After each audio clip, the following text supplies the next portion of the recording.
उत्तर प्रदेश के पूर्व उप मुख्यमंत्री सांसद दिनेश शर्मा ने कहा कि समाजवादी पार्टी एवं कांग्रेस में तुष्टीकरण की दौड़ लगी हुई है। कौन दल कितना अधिक तुष्टीकरण का खेल खेल सकते हैं, इसके लिए दोनों अपने अपने प्रयास कर रहे हैं। डॉक्टर शर्मा ने यह टिप्पणी तब की जब उनसे एक पत्रकार द्वारा पूछा गया कि सपा पुलिस पर भी आरोप लगा रही है कि वह भाजपा के कार्यकर्ताओं की तरह काम कर रही है तथा इस मुद्दे का सदन में भी उठाया जाएगा। डॉक्टर शर्मा ने कहा कि कभी समाजवादी पार्टी का नाटक होता है और वह जानते हुए भी संभल में धारा 144 लगी हुई है तथा पहले दिन के बाद एक भी घटना नहीं घटी है। टेलीविजन पर यदि सपा के जाने का नाटक चल जाएगा तब सपा जाएगी तो कांग्रेस भी जाएगी।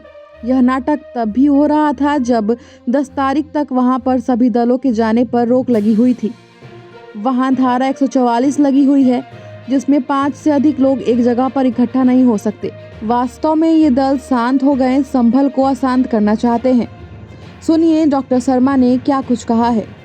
अभी अभी उनका एक बयान आया कि किस तरह से हम लोग हाउस में ये उठाना चाहते हैं इशू को, लेकिन जो है हाउस ठीक से चला नहीं। हमारी डिमांड अभी भी सेम है, हम इस मुद्दे को हाउस में उठाएंगे, बताएंगे किस तरह से यूपी की जो पुलिस है वो काम कर रही है बीजेपी के कार्यकर्ताओं की तरह, और बीजेपी किस तरह से इस इशू को जो है वो करना चाहती है, डाइवर्ट करना चाहती है। समाजवादी पार्टी और कांग्रेस पार्टी में तुष्टीकरण की दौड़ लगी हुई है।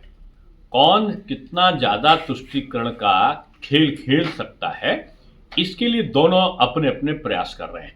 कभी नाटक होता है समाजवादी पार्टी का कि जाएंगे, जानते हुए कि 144 है और एक दिन के बाद एक भी घटना नहीं घटी है, लेकिन जाएंगे, टेलीविजन पे आएगा। फिर अगर सपा गई है तो हम क्यों नहीं जाएंगे, कांग्रेस जाएगी, टेलीविजन पे आएगा, फिर धमकी देंगे। अरे जब बताया गया कि 10 तारीख तक वहां धारा 144 लगी हुई है, 5 लोगों से ऊपर के एक जगह इकट्ठा नहीं हो सकते, आप जान के अशांत करना चाहते हैं। शांत पड़े संभल को, संभल तो संभल गया, विपक्ष नहीं संभल रहा है। और विपक्ष संभल इसलिए नहीं रहा है कि वो बड़ी भारी हार अभी उपचुनाव में हार कर चुका है और इन दोनों के आपस के मतभेद हैं। सपा कांग्रेस से अब अल्पसंख्यक वोटों के छीनने की जुगाड़ में है, तो सपा कांग्रेस से अपने अल्पसंख्यक वोटों को बचाने की जुगाड़ में है। भाजपा सबको नागरिक मान के बराबर से अधिकार देने के अपने जो वायदे हैं उस पर काम कर रही है। इसीलिए अब अल्पसंख्यक भी भारतीय जनता पार्टी के तरफ कुंदर की, रामपुर ऐसी जगहों पर भाजपा को जिता रही है। जानते हैं कि कांग्रेस और समाजवादी पार्टी ये छदम बेसुरूपी है, इनको केवल वोट चाहिए, चाहे वो दंगा करा के मिले, चाहे वो झूठा भ्रम फैला के मिले, ये वोट के लालच में कुछ भी कर सकते हैं। मैं समझता हूं कि इन दोनों के जो बयान है संभल के बारे में बिल्कुल असत्य है। माननीय न्यायालय में मामला लंबित है और आयोग ने अपनी का निरीक्षण किया है, जो सरकार के द्वारा एक उच्च स्तरीय आयोग हाईकोर्ट के न्यायाधीश, रिटायर्ड न्यायाधीश के नेतृत्व में है। उन्होंने अपनी निरीक्षण आख्या उनकी आनी है, उसका इंतजार करना चाहिए। सर बात ये भी हो रही है कि अखिलेश यादव लगातार बीजेपी पे एलिगेशन लगा रहे हैं संभल में जो घटना है उस पर।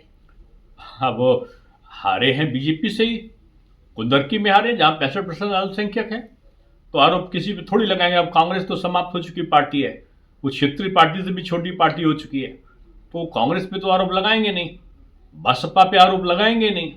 उनको लगता है कि अगर हम भाजपा पे लगाएंगे तो कम से कम भाजपा के साथ में उनका नाम भी आएगा, इसलिए समाजवादी पार्टी हो या कांग्रेस हो, वो बारी बारी से भाजपा पर ही आरोप लगाते हैं। सर एक इशू बांग्लादेश को लेके है, जहां पे जिस तरह से अटैक हुआ, उनके एडवोकेट पे भी कल रात हमला हुआ, उससे कैसे देखते हैं? बांग्लादेश अराजकता के दौर से गुजर रहा है। कट्टरपंथियों के चंगुल में, चाहे वो पाकिस्तानी तालिबानी मानसिकता के लोग हों, उनके चंगुल में वो फंस चुका है।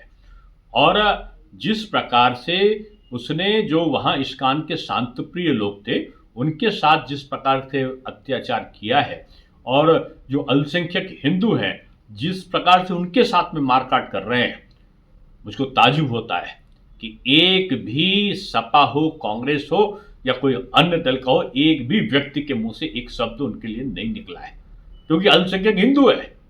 आप फलस्तीन की बात कर सकते हो, अफगानिस्तान की बात कर सकते हो, लेबनान की बात कर सकते हो, आप बेरूत की बात कर सकते हो, लेकिन बांग्लादेश के अल्पसंख्यक की बात क्यों नहीं कर सकते हो? क्योंकि आपको इनका वोट बैंक नहीं दिखता है। मैं समझता हूं कि वोट बैंक की राजनीति करने वाले ये सपा, बसपा, माकपा, बाकपा, आप जितना दल है, ये अस्तित्व विहीन स्थिति में भारत की राजनीति में है, इसलिए केवल आरोप के माध्यम से ये चर्चा में रहना चाहते हैं।